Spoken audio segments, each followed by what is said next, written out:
আসসালামু আলাইকুম। শুভ সকাল।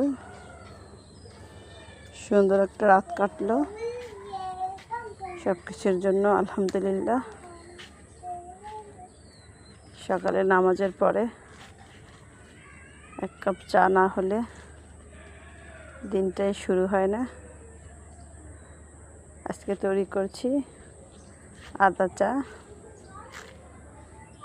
ভীষণ একটা পছন্দের চা। আদা চা অনেকেই হয়তো সকালে খান, এটা স্বাস্থ্যের জন্য উপকারী আদা চাটা। তা আজকে খাচ্ছি আদা চা।